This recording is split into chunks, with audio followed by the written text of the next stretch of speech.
Social ಮೀಡಿಯಾದೊಳಗೆ ಹೋದ್ರೇನೆ ಸಾಕು, ಪವನ್ ಕಲ್ಯಾಣ್ ರವರ ವಿಡಿಯೋಗಳು ಟ್ರೆಂಡಿಂಗ್ನಲ್ಲಿದೆ. ಯಾರು ಈ ಪವನ್ ಕಲ್ಯಾಣ್? ಏತಕ್ಕಾಗಿ ಜನರು ಇವರನ್ನು ಕೊಂಡಾಡುತ್ತಾ ಇದ್ದಾರೆ ಅಂತ ನೀವು ಯೋಚಿಸಿದ್ದೀರಾ? ಇವರು ಆಂಧ್ರದ ಅತಿದೊಡ್ಡ ಆಕ್ಟರ್ ಮತ್ತು MP ಆಗಿಯೂ ಆಯ್ಕೆಯಾಗಿದ್ದಾರೆ. ಈ ಥರ ಸಕ್ಸಸ್ಫುಲ್ ಪರ್ಸನ್ ಆಗಿರುವ ಪವನ್ ಕಲ್ಯಾಣ್ ಅವರು ಒಂದು ದಿನ ನನಗೆ ಬಾಳುವುದಕ್ಕೆ ಇಷ್ಟ ಇಲ್ಲ, ಸೂಸೈಡ್ ಮಾಡಬೇಕು ಅಂತ ಅಟೆಂಪ್ಟ್ನ ಮಾಡಿದ್ದಾರೆ ಅಂತ ಹೇಳಿದರೆ ನೀವು ನಂಬ್ತೀರಾ? ಹೌದು, ಸ್ಕೂಲ್ನಲ್ಲಿ ಓದುತ್ತಾ ಇರುವಾಗ ಅರ್ಧ ದಿನವನ್ನೇ ಹಾಸ್ಪಿಟಲ್ನಲ್ಲಿ ಕಳೆಯುತ್ತಿದ್ದರಂತೆ. ಯಾಕಂದರೆ ಅವರಿಗೆ ಅಸ್ತಮದ ತೊಂದರೆ ಇದ್ದಿತ್ತು.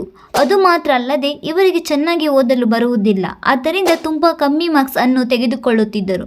ಆದರೆ ಅವರ ಫ್ರೆಂಡ್ಸ್ ಹೆಚ್ಚು ಮಾರ್ಕ್ಸ್ ತಗೊಳ್ತಾ ಇದ್ದಿದ್ರು. ಇದನ್ನು ನೋಡಿ ಚಿಂತೆಗೊಳಗಾದ ಪವನ್ ಕಲ್ಯಾಣ್, ನಾನು ಇನ್ಮೇಲೆ ಬಾಳೋದು ಬೇಡ, ಸಾಯಬೇಕು ಅಂತ ಅಂದುಕೊಳ್ಳುತ್ತಾರೆ. ಆದರೆ ಜೀವನದಲ್ಲಿರುವ ಒಂದು ಆಶ್ಚರ್ಯವೇನೆಂದರೆ ಬರುವ ಮುಂದಿನ ನಿಮಿಷಗಳನ್ನು ಬಚ್ಚಿಟ್ಟುಕೊಳ್ಳುವುದು. ಆ ರೀತಿ ಸೂಸೈಡ್ ಮಾಡಬೇಕು ಅಂತ ಅಂದುಕೊಂಡಿದ್ದ ಪವನ್ ಕಲ್ಯಾಣ್ ರವರನ್ನು ಅವರ ಅಣ್ಣ ಚಿರಂಜೀವಿ ಅವರು ತಡೆದು ಅವರನ್ನು ಒಬ್ಬ ದೊಡ್ಡ ನಟನಾಗಿ ಬದಲಾಯಿಸುತ್ತಾರೆ. ಸಿನಿಮಾಗೆ ಬಂದ ಕೆಲವೇ ವರ್ಷಗಳಲ್ಲಿ ಹಲವಾರು ಬ್ಲಾಕ್ ಬಸ್ಟರ್ ಮೂವಿಗಳನ್ನು ಮಾಡಿದ್ದಲ್ಲದೆ ಸಿನಿಮಾದಲ್ಲಿರುವ ಇಂಟ್ರೆಸ್ಟ್ ಬಿಟ್ಟು ರಾಜಕೀಯಕ್ಕೆ ಎಂಟ್ರಿ ಆಗ್ತಾರೆ. ರಾಜಕೀಯಕ್ಕೆ ಕಾಲಿಟ್ಟ ಮೊದಲ ದಿನದಿಂದಲೇ ತನ್ನ ಜೀವನದಲ್ಲಿ ಬರೀ ಸೋಲನ್ನು ಮಾತ್ರ ಎದುರಿಸುತ್ತಿದ್ದರು.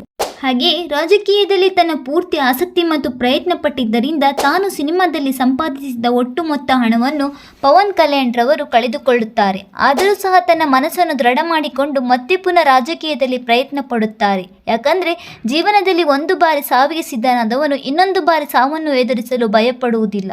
ಚಿಕ್ಕ ವಯಸ್ಸಿನಲ್ಲಿ ಸುಸೈಡ್ ಮಾಡಲು ಅಟೆಂಪ್ಟ್ ಮಾಡಿದ ಪವನ್ ಕಲ್ಯಾಣ್ ರವರು ಇವತ್ತಿಗೆ ಆಂಧ್ರದಲ್ಲಿರುವ ಹಲವಾರು ಜನರ ನಂಬಿಕೆಯೇ ಆಗಿದ್ದಾರೆ.